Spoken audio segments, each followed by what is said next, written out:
Somewhere above the far side of the moon, 4 astronauts pointed a camera at a stretch of ancient crust that no human eye had ever properly studied up close. And what came back was not what anyone expected. Streaks of blue where there should have been plain gray dust. A signature that matches one of the most valuable materials on Earth, sitting exposed on a surface we assumed had already given up every secret it had. Nobody built this mission to find that. It found them. And that is only the smaller half of what I'm about to walk you through, because that blue streak connects directly to something scientists confirmed underneath the moon's crust 2 years earlier. A layer that should not exist, sitting warm and half-liquid nearly 4.5 billion years after it was supposed to have frozen solid. When engineers matched what the astronauts photographed against that older discovery, the two pieces locked together into something nobody had planned to reveal this soon. Stick around, because by the end of this video, you will understand why NASA is now treating a random-looking patch of the lunar far side as one of the most important pieces of ground it has ever photographed. For most of the last 50 years, the story we told ourselves about the moon barely changed. A dead, gray, airless rock. Something that stopped being interesting the moment the last Apollo boot left its surface in 1972. A place we already understood, with nothing left to do but revisit it. That description drove almost every casual assumption about lunar exploration for 2 generations. It is also, according to what NASA's newest mission just brought home, dangerously incomplete. In April of 2026, NASA launched Artemis II, the first crewed flight of the Orion spacecraft, carrying Commander Reed Wiseman, pilot Victor Glover, mission specialist Christina Koch, and CSA astronaut Jeremy Hansen on a 10-day loop around the moon. This was not a landing. It was a test flight, built to prove the spacecraft and its systems could safely carry a crew before anyone attempted to set foot back on the surface. But somewhere in the middle of that test flight, something happened that nobody had listed as a primary objective. The crew flew close enough to the lunar far side and stayed oriented correctly for long enough that they became the first humans to look directly at that hidden hemisphere with their own eyes in over 50 years. Let's be clear about how significant that distance actually was. At their closest approach, the crew passed roughly 4,000 miles above the far side. At their farthest point from Earth, they reached almost 253,000 miles out, breaking the record set by Apollo 13 for the farthest any human has ever traveled into space. For 7 hours, Orion swung around the back of the moon while ground controllers on Earth lost contact completely, blocked by more than 2,000 miles of solid rock sitting directly between the spacecraft and home. During that blackout, with nobody on Earth able to see or hear them, the crew carried out a task that had been rehearsed for months. They photographed the geology of the far side in careful, deliberate detail. This is where the story stops being about a test flight and starts being about a discovery nobody had scheduled. The Artemis science team had trained the crew like field geologists, not tourists. They were taught to recognize impact craters, ancient lava flows, and surface fractures. The same kind of features Apollo scientists spent decades analyzing from a handful of black and white photographs. What the Artemis II crew captured instead was color. Real, high-resolution, close-range color, something the moon's far side had essentially never been photographed in before. And when scientists processed those images, cross-referencing them against known mineral signatures from lunar samples and Earth-based geology, a pattern emerged that immediately grabbed attention. Areas rich in iron showed up in shades of brown and deep red, consistent with hematite. Regions built from cooled ancient lava appeared pale and white, consistent with a mineral called anorthosite. And scattered across specific patches of terrain, faint streaks of blue told scientists they were looking directly at concentrations of titanium. Titanium does not just happen to matter because it looks interesting under processed color filters. It is one of the most valuable materials in modern engineering, prized for being simultaneously lightweight, extremely strong, and almost immune to heat and corrosion. It shows up in aircraft frames, spacecraft hulls, medical implants, and industrial machinery that has to survive extreme stress without failing. Finding visible concentrations of it exposed on the lunar far side, sitting there for anyone with the right instruments to identify, is not a minor footnote in a photo album. It is a resource map. But here's the part that turns this from a nice coincidence into something genuinely strange. This is not the first time titanium has shown up somewhere. It was not supposed to be this significant. Back in 2024, a completely separate team of researchers was digging through gravity data collected by 2 NASA missions, GRAIL and the Lunar Reconnaissance Orbiter. GRAIL had flown 2 small spacecraft in tight formation around the moon back in 2012, and as they passed over regions with slightly different gravitational pull, the distance between them shifted by fractions of a millimeter. By tracking those tiny shifts with extraordinary precision, scientists built the most detailed gravity map of the moon ever produced, and used it to model what was happening deep inside the moon, in a place no camera, no rover, and no future astronaut will ever physically reach. Their models did not work. not until they added something nobody had confirmed existed: a soft, partially molten layer sitting between the moon's solid rocky mantle and its small metallic core. Without that layer, the numbers simply refused to match what Grail had actually measured.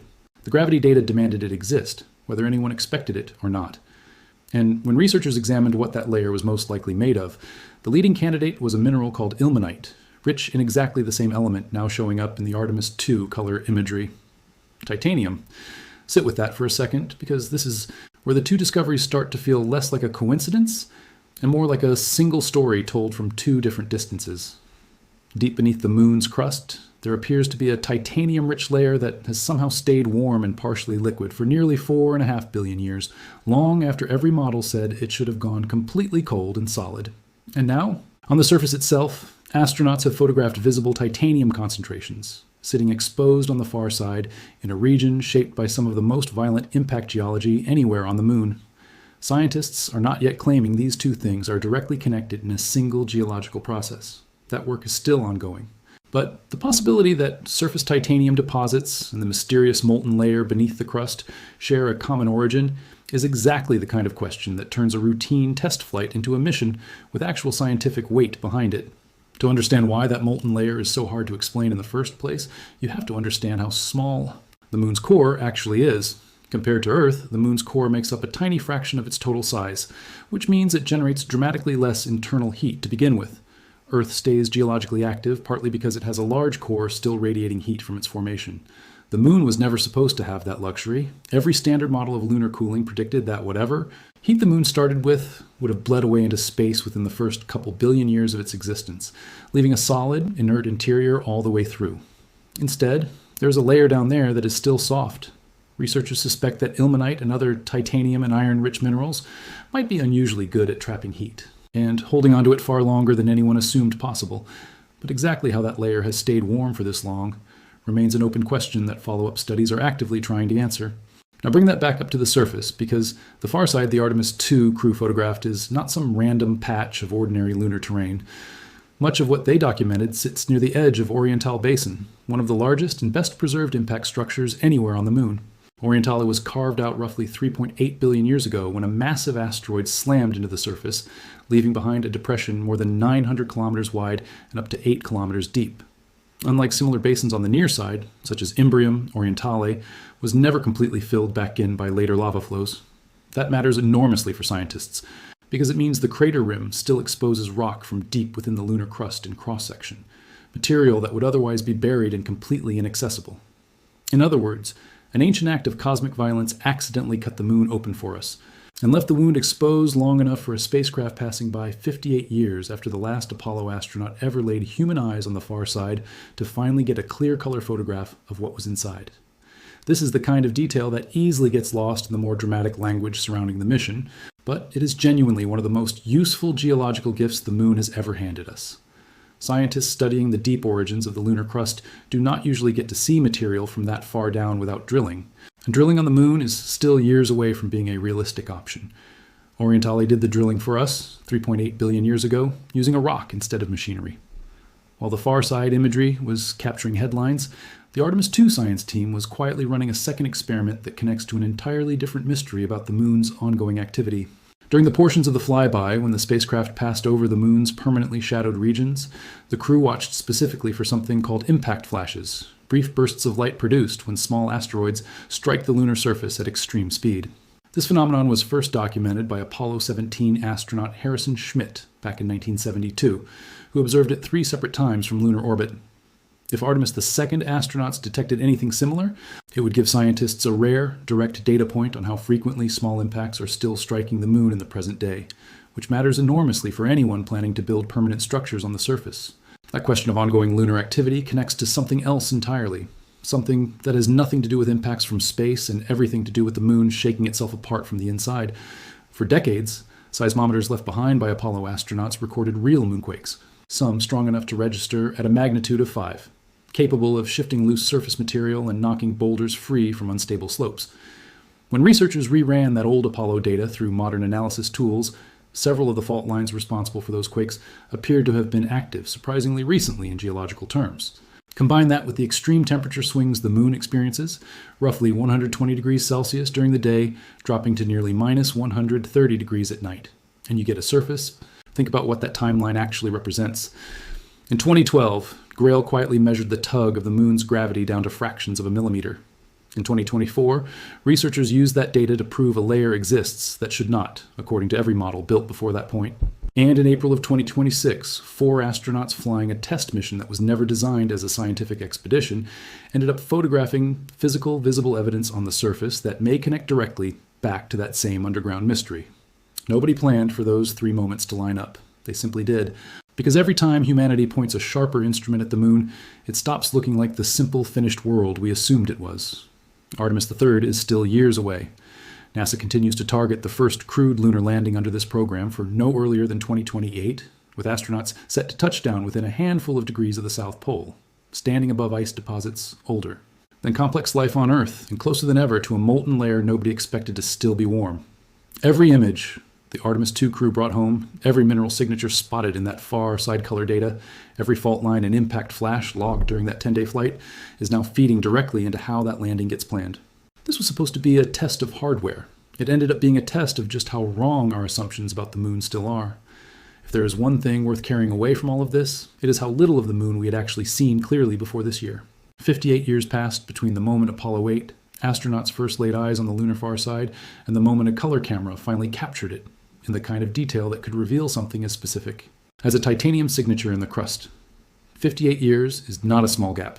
It is most of a human lifetime spent assuming we already understood a place we had genuinely barely looked at. That is the real hidden secret buried in this story. And it has nothing to do with aliens or conspiracy or anything hiding from us on purpose. The moon was never actually hiding anything. We simply had not looked closely enough, for long enough, with the right tools, to notice what was already there the entire time. Now that Artemis II has proven the hardware works and shown us exactly how much new information a single well-timed flyby can produce, the next mission is going to land astronauts close enough to walk on some of these mysteries directly. And whatever they find when they get there is very unlikely to match the picture most people are still carrying around in their heads. If this changed how you picture the moon, let me know which part surprised you most in the comments, because I read every single one. And if you want to be here the moment Artemis III sends back the next round of discoveries, make sure you're subscribed. Because based on how fast this story has already moved in just the last few years, the next surprise is not going to wait long. That question of ongoing lunar activity connects to something else entirely, something that has nothing to do with impacts from space, and everything to do with the moon shaking itself apart from the inside. For decades, seismometers left behind by Apollo astronauts recorded real moonquakes, some strong enough to register at a magnitude of 5, capable of shifting loose surface material and knocking boulders free from unstable slopes. When researchers reran that old Apollo data through modern analysis tools, several of the fault lines responsible for those quakes appeared to have been active surprisingly recently in geological terms. Combine that with the extreme temperature swings the moon experiences, roughly 120 degrees Celsius during the day dropping to nearly minus 130 degrees at night, and you get a surface that is constantly cracking, buckling, and shifting under stress that never fully lets up. NASA's Lunar Reconnaissance Orbiter, which has been mapping the moon in fine detail since 2009, has already spotted thousands of small cliffs called lobate scarps scattered across the surface, essentially fault lines where the crust has buckled under pressure. What makes many of these scarps genuinely notable is that they look geologically young. On a world that is 4.5 billion years old, a feature that formed within the last 50 million years counts as almost brand new, and a surprising number of these scarps fall into exactly that category. That tells researchers the crust is not simply carrying old scars from its violent early history. It is still under active stress right now, quietly shifting while everyone assumes nothing is happening. None of this fits the old textbook description of a dead, finished world. A world that is still generating impact flashes, still producing real earthquakes along young fault lines, and apparently still hiding a partially molten titanium layer beneath its crust, is not a world that stopped changing 3 billion years ago. It is a world that has simply been misread for the last 50 years because nobody had instruments sharp enough or a close enough vantage point to catch it in the act. This is exactly why NASA is not treating Artemis II as just an engineering milestone. Every mission after this one depends on lessons the far-side imagery is already teaching scientists. Artemis III, the mission planned to actually land astronauts back on the lunar surface, is targeting a landing site near the South Pole, chosen specifically because that region sits close to permanently shadowed craters believed to contain enormous reserves of water ice that has likely been building up undisturbed for well over 1 billion years. That water matters for reasons far beyond simple survival. Split into hydrogen and oxygen using solar power, it becomes rocket propellant, meaning a base built near the South Pole could eventually manufacture its own fuel, rather than hauling every drop up out of Earth's gravity well, historically the single most expensive part of any deep space mission. Combine that South Pole water strategy with what Artemis III just confirmed about titanium deposits and an unexpectedly warm interior, and a much bigger picture starts to take shape. A future lunar base would not just be a place to survive, it could become a place to actually build things, using raw materials pulled directly from the ground beneath it. Powered by resources, the moon itself has been quietly stockpiling for billions of years while everyone assumed there was nothing left to find. There is a detail about the South Pole strategy that rarely gets explained clearly, and it makes the whole plan far more elegant than it first sounds. Because the moon barely tilts on its axis, certain ridgelines near the South Pole sit in almost constant sunlight, nicknamed peaks of eternal light. Some of those sunlit ridges sit close enough to the permanently shadowed, ice-filled craters nearby that running power directly from one to the other is genuinely realistic. Picture a solar array standing on a ridge that almost never loses daylight, an ice harvesting operation working in the frozen darkness just a short distance below it, and a crew habitat tucked into a nearby lava tube for natural shielding from radiation and micrometeorite impacts. That is not a distant concept sketch. It is the actual architecture multiple space agencies are currently designing toward, and it depends entirely on the kind of precise surface mapping that missions like Artemis II are now helping refine. Those lava tubes deserve their own explanation, because they solve a problem that has quietly worried mission planners for years. The lunar surface offers no atmosphere and essentially no magnetic field, which means it sits fully exposed to solar radiation, cosmic rays, and a constant hail of micrometeorite impacts. Any habitat built directly on the open surface would need thick, heavy, expensive shielding just to keep astronauts safe long term. But scientists have confirmed the existence of massive underground lava tubes, hollow channels carved out billions of years ago when the moon was still volcanically active, some estimated to be well over 100 meters deep and wide enough to fit entire structures inside. Just below the surface near these tubes, temperatures stay remarkably steady, largely insulated from the wild day-to-night extremes above. A cave already provides that protection for free, which is exactly why engineers are now seriously discussing building humanity's first long-term lunar base inside one of these ancient volcanic tunnels, rather than out in the open. There is still a genuine mystery sitting at the center of all of this, and scientists are the first to admit they do not have the full answer yet. Why would a world with a core this small still be holding on to enough internal heat to keep an entire subsurface layer partially molten after 4.5 billion years? Why does that layer appear to be so rich in exactly the same material, now showing up in color photographs of the far side crust? Is the surface titanium a leftover trace of the same deep process that created the molten layer, or a completely separate story that simply happens to involve the same element? Nobody currently working on this data claims to know for certain.